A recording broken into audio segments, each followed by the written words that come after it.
Good morning students. आज हम आपके बीएससी पार्ट सेकंड में आर्कियोपटेरिक्स के ऊपर बात करेंगे। ये एक फॉसिल एनिमल है और ये केवल आपके एक टॉपिक ही है, आर्कियोपटेरिक्स। क्यों इम्पॉर्टेंट है ये आर्कियोपटेरिक्स? क्योंकि आर्कियोपटेरिक्स जो है वो रेप्टाइल्स और बर्ड्स के बीच में योजक कड़ी है।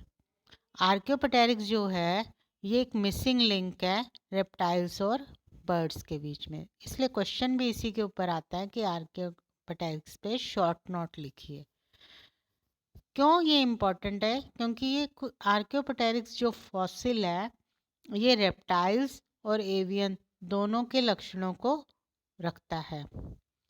आर्कियोपटेरिक्स जो है वो जुरासिक पीरियड में पाया जाने वाला एक फॉसिल था, जिसमें हमने कुछ लक्षण जो देखे थे वो रेप्टिलियन कैरेक्टर थे।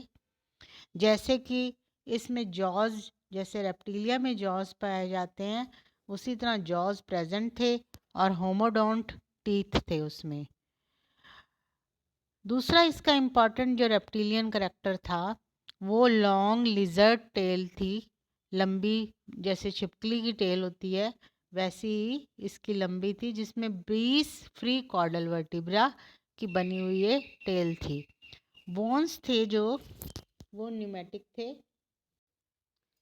बोन्स थे वो जो न्यूमेटिक थी। न्यूमेटिक्स मीन्स उसमें बोन्स जो है वो खोखली है और उसमें एयर भरी रहती है।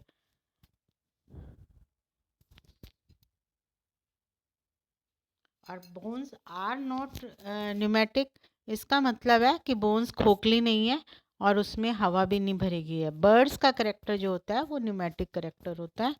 सर्वाइकल वर्टिब्री जो होती है 9 से 19 पाई जाती है और एम्फीसिलस वर्टिब्री है सिफिनोडोन की तरह, अर्थात दोनों तरफ जो है वो कैविटी पाई जाएगी वर्टिब्री के अंदर। प्रैक्टिकल में हम लोग देखेंगे वर्टिब्री किस तरह से होती है, एम्फीसिलस, प्रोसिलस।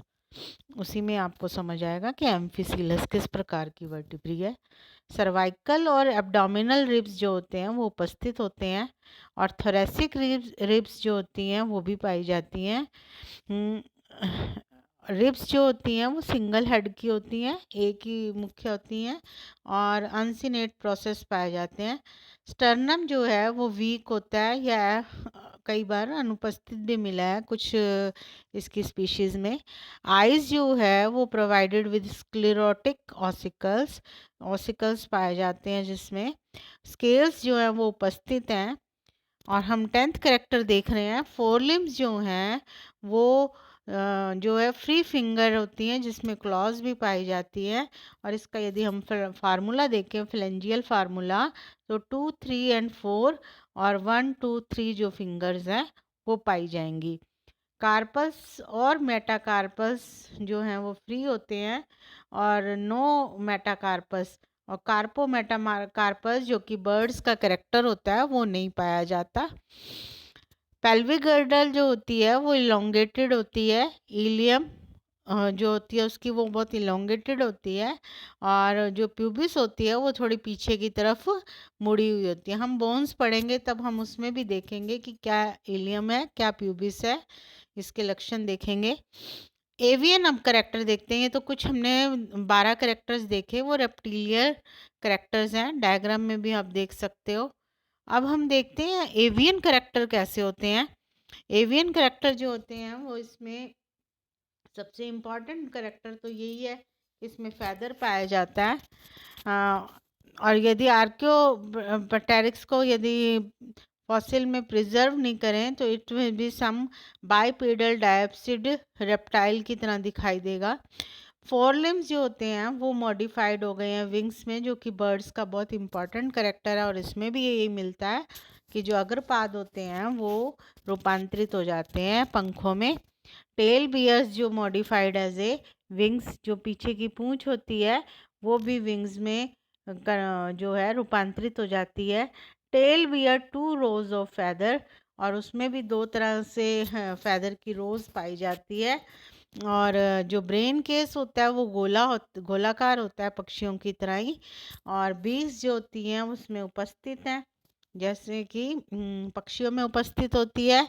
और जो बोन्स होती हैं, the skull are intimately fused. Bones जो है स्कल की, वो बहुत ज़्यादा जो है वो पास पास से फ्यूज रहती हैं, आपस में बहुत जुड़ी रहती हैं। वो जो लिम्स और गर्डल्स की जो बोन्स होती हैं, लिम्स मतलब पाद और गर्डल्स मतलब जो है गर्डल्स की बर्ड्स की तरह पाई जाती हैं। और स्टर्नम में कील उपस्थित होता है। ये हम बोन्स देखेंगे तब दिखाएंगे गिल्स क्या होती हैं। टीबिया और फिबुला जो होती है वो अलग अलग होती है।